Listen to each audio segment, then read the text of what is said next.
हुजूर के विलादत पे इस बार जिसने झंडा ना लगाया हो अगली बार वो भी झंडा जरूर लगा ले जी, इंशाअल्लाह लगाएंगे झंडा इंशाअल्लाह। जितने लोग लगाएंगे वही हाथ उठा के कहते हैं या रसूल अल्लाह, या रसूल अल्लाह। माशाअल्लाह। झंडा जरूर लगाना, उसकी एक वजह बता दूं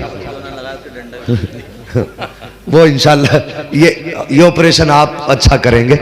बस मैं एक बात बता दूं झंडे के लिए, हाँ सबके लगे हुए हैं लेकिन कुछ घर अब भी दिखा दूंगा नहीं होंगे भाई साहब, बड़े बड़े ढीठ पड़े जी। हाँ बस सबके लगे माशाल्लाह। एक बात बता दूं, और जिसके ना लगा हो ना तो उसके फिर कुछ और ही लगना है। बस एक बात सुन ले आप, मैं तुमने देखा होगा इलेक्शन आएगा, आने वाला है, हवाएं चलने लगी, समझ लो जब खानदान में फसाद फैलने लगे भाई भाई में तो समझ लो इलेक्शन करीब आ गया। बेशक जी, जब आपस में झगड़े होने लगे समझ लो इलेक्शन सर पे है, कयामत नहीं है अभी।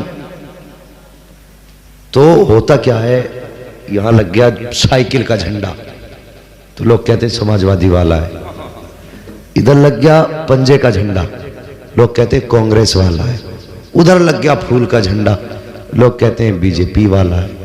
ठीक है जी, और आगे लगा लो पतंग का झंडा, तो वो कह देंगे साहब वैसी वाला है। फिर लगा लो हाथी तो क्या कहते हैं लोग, बसपा वाला है, बसपा वाला है। झंडों से निस्बतों का पता लगाते हैं लोग। वाह वाह बेशक। साइकिल का लगा कांग्रेस वाला कह दिया, समाजवादी का कह दिया, पंजा लगा कांग्रेस कह दिया, हाथी लगा बसपा कह दिया। तो जो जो झंडे लगते रहे उसी पार्टी के कहलाते रहे। हुजूर की विलादत का झंडा लगा लो, कयामत तक मोहम्मदी कहलाते रहोगे। सुभान अल्लाह सुभान अल्लाह, बेशक सुभान मोहम्मदी कहलाते रहोगे। हुजूर की निस्बत का झंडा जरूर लगना है। फरमाया गया वमा अरसलनाका इल्ला रहमतल लिल आलमीन, महबूब हमने आपको सारे जहान के लिए रहमत बना करके भेजा है। बस जो हुए गलत उनको माफ फरमाए रब्बे कायनात। जिंदगी ने दिया साथ तो फिर होगी मुलाकात, चमन रहा फूल खिलेंगे, जिंदगी रही फिर मिलेंगे। मुसाफिर हैं हम भी, मुसाफिर हो तुम भी, किसी मोड़ पर फिर मुलाकात होगी। फकीरान आए सदा कर चले, सदा खुश रहो ये दुआ कर चले। सारे लोग कलमा शरीफ पढ़ लीजिए, ला इलाहा ये मुहम्मदुर रसूलुल्लाह, ये अल्लाह वाले बैठे हैं, जन्नती लोग बैठे हैं सब। हाँ ये इतनी अजमतों वाले हैं, अगर कब्रिस्तान से गुजर जाएं तो अल्लाह अजाब हटा लेता है। इतने अच्छे लोग बैठे हैं। हाँ तो इन्हें गवाह बना के कलमा पढ़िए जोर से, हाँ जोर से पढ़े, ला इलाहा इल्लल्लाह मुहम्मदुर रसूलुल्लाह व मा अलैना इल्लल बलाग अस्तगफिरुल्लाह रब्बी मिन कुल्लि ज़ंबिन व अतूबु इलैहि। अस्सलामु अलैकुम व रहमतुल्लाहि व बरकातहू। इसके बाद नहीं कहेंगे इंशाअल्लाह, इंशाअल्लाह। वादा करें पर मजबूर नहीं करेंगे, नहीं करेंगे। नहीं कुछ बोल रहे हैं क्या, बाद में हम हाथ उठा देंगे तुम नीचे कर लेना, नहीं वादा करने। फिर देखो मैं एक बात बताऊं आगे को, बोलते जरा सुभान अल्लाह।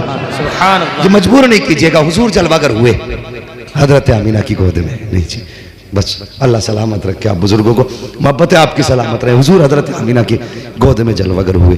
वो लोगों एक बात बताऊं, औलाद अल्लाह की बड़ी नेमत है, बहुत बड़ी नेमत है। लेकिन हुजूर जब जलवागर हुए थे तब भी बेटियां मारी जा रही थी, आज भी बेटियां मारी जा रही हैं। सुनना, आज भी बेटियां मारी जा रही हैं। तब पैदा होने के बाद मारी जा रही थी, आज पैदा होने से पहले मारी जा रही है। सुनिए मेरी बात, आज पैदा होने से पहले बेटियां मारी जा रही हैं।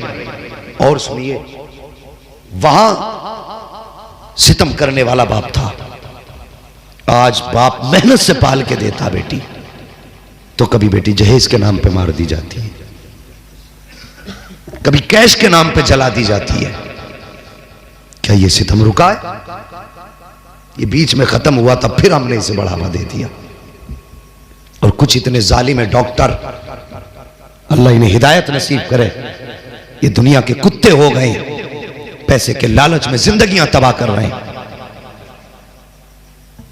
हाँ ऐसे ऐसे बदबख्त डॉक्टर हैं। मैं बस जरा मेरी बात दिल से सुनना, मैं कुछ पैगाम आपको देना चाहता हूं हुजूर की विलादत के दिन की महफिल के ताल्लुक से। जब बच्चे दवाओं के जरिए मां के पेट से जाहिल नहीं हो पाते तो फिर उनके जिस्मों को काट के निकालते हैं। और जालिमा, तुमने उन बच्चों को रोने तक का अधिकार न दिया। तुम उनके जिस्म के टुकड़े कर रहे हो, पैर काट के निकाल रहे हो, हाथ काट के निकाल रहे हो। कैंचियों से तुम्हें हया नहीं आई? तुम्हें बिल्कुल दर्द तक नहीं आया? तेरे हाथ में सुई चुभ जाए तो तू उसमें टेटनिस के इंजेक्शन ले रहा है, कहीं तू मर ना जाए। और तूने उस बच्ची का पेट के अंदर ही गला काट दिया। कौन सा चेहरा मुस्तफा के सामने लेके जाएगा? क्या जवाब देगा रब के सामने? कुरान फरमाता वइदल मौऊदतु सुइलत बिअय्यि ज़ंबिन कुतिलत। है कोई इसका जवाब? क्यों कत्ल कर रहे हो?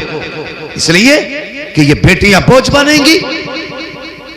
सुनिए, अगर बेटियों को बोझ समझते हो तो सुनो, ये बेटे जिंदगी का सहारा होते हैं, बेटी आखिरत का सहारा होती है। बेशक बेशक। हाँ, और इस दुनिया के सहारे का भी क्या लेना? इन सहारों ने कितने बापों को भीख मांगने के लिए रोड पे छोड़ रखा है। बेशक। मैंने देखा है कितने बेटों को कि आराम से पंखे के नीचे सो रहे हैं और बाप तेरे मेरे दरख्त के आगे लेट करके अपना टाइम गुजारता है। यह है सहारा? इसके लिए बेटी कत्ल कर दी। और कितनी बार तो ऐसा होता है जब बेटे माँ बाप को अकेला छोड़ देते हैं और बाप अपनी मुसीबतों में तड़पता है ना, तो ससुराल से बेटियों को खबर मिलती है, दौड़ के आके गले में हाथ डाल के कहती है अब्बा अकेला महसूस ना करना, अभी तेरी बेटी जमीन पे जिंदा मौजूद है। बेशक बेशक बेशक। इन्हें कत्ल करने पे लगे हो, इन्हें बोझ समझ रहे हो? सुनिए, बेटियों को बोझ न समझिए। बेटा अगर दुनिया का सहारा है तो बेटी, सारे बोले बेटी आखिरत का सहारा, बेटी आखिरत का सहारा, आखिरत का सहारा है। और भाइयों से भी गुजारिश करूंगा, बाप के इंतकाल के बाद उनकी जायदाद में सांप बन के मत बैठना। हाँ, बाप का इंतकाल हुआ, बेटियों की शादी कर दी, अपना आप सांप बन के बैठ गया, अब उसके लिए एक कप चाय भी हराम हो जाती है। शर्म कर, उसका भी हक है इसमें जिसमें बैठा है। तो वो नहीं ले रही है, उसकी शराफत है, वरना अगर चाहे तेरे हलक से निकाल लेगी। और उसी बहन बेटी को धक्का देके घरों से निकाला जाता। नहीं, बेटियों को इज्जत दिया करो, मेरे हुजूर का पैगाम है। हुजूर आए तब बेटियों को इज्जत मिली है, हुजूर आए तब बेटियों को वकार मिला है। और बेटियों, तुमसे भी गुजारिश है, तुम्हारी औकात कुछ भी ना थी, तुम्हें जो इज्जतें मिली है ये मुस्तफा के कदमों के सदके में मिली है। अगर तेरे सर से दुपट्टा उतरे तो कभी नबी के बारे में सोच लिया कर। अगर तू बेहयाई के साथ घर से निकले तो हुजूर का एहसान मान लिया कर कि नबी ने तुझ पे कितना बड़ा एहसान किया है। तेरी औकात कुछ भी न थी, अगर ये इज्जत दी है तो मुस्तफ़ा ने दी है। अल्लाह अकबर। उठाई ये तारीख, हातिम ताई की पोती हुजूर की बारगाह में लाई गई। सर पे दुपट्टा नहीं था, मेरे नबी ने अपनी चादर दी थी और उसका सर छुपा दिया था। सहाबा ने कहा था या रसूल अल्लाह, ये तो दुश्मन की बेटी है, काफिर की बेटी है, इसे चादर देने की क्या जरूरत है? तब मेरे नबी ने कहा था चुप हो जाओ, बेटी बेटी हुआ करती है, चाहे वो काफिर की बेटी हो चाहे मुसलमान की बेटी। बेशक बेशक। यूं इज्जत मेरे नबी ने तुझे दी। आज तू नंगे सर कॉलेज जाएगी तो नबी को बड़ी तकलीफ होगी। आज तू नंगे सर शादियों में जाएगी फैशन करके बेहयाई के साथ, अगर तू दूसरों की नजरों का तमाशा बनेगी तो मेरे नबी के कलेजे पे तकलीफ होगी। बदलिए तरीके, तुम्हारी भी जिम्मेदारी है हुजूर की कुर्बानियों का ख्याल रखो, और हमारी भी जिम्मेदारी है कि बहन बेटियों का ख्याल रख के अपने नबी को राजी करें, अपने पैगंबर को राजी करें। इनका दिल न तोड़ा करो, इन्हें सताया ना करो, इन्हें रुलाया ना करो, इनको खुश करना।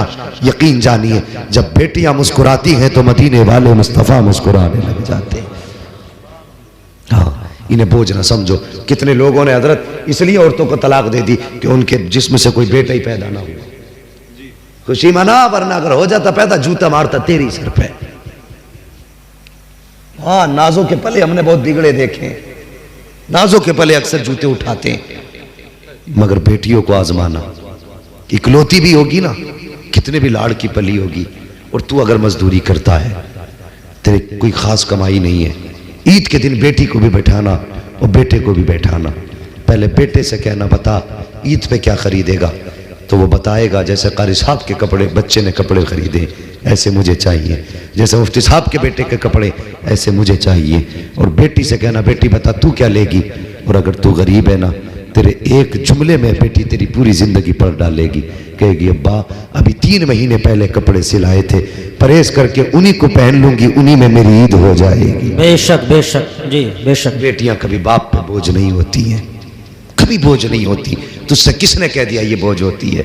और सुन, जब बेटी पैदा होती है रब फरमाता है जा जमीन पे जा, मैं तुझे भी रोजी दूंगा, तेरे सदके में तेरे माँ बाप को भी रोजी दूंगा। बेशक सुभान अल्लाह।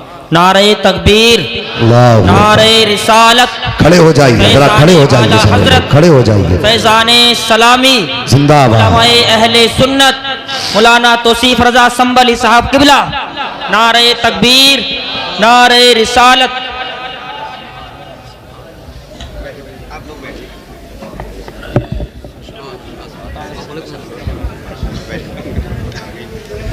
बस माशाअल्लाह बैठ जाइए।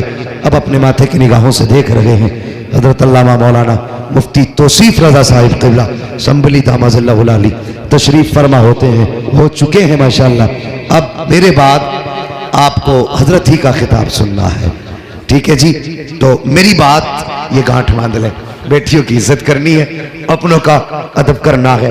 तो भाई हुजूर के विलादत पे इस बार जिसने झंडा ना लगाया हो, अगली बार वो भी झंडा जरूर लगा ले जी इंशाअल्लाह। लगाएंगे झंडा इंशाअल्लाह। जितने लोग लगाएंगे वही हाथ उठा के कहते हैं या रसूल अल्लाह, या रसूल अल्लाह। माशाअल्लाह। झंडा जरूर लगाना, उसकी एक वजह बता दूं वो इंशाअल्लाह ये ऑपरेशन आप अच्छा करेंगे।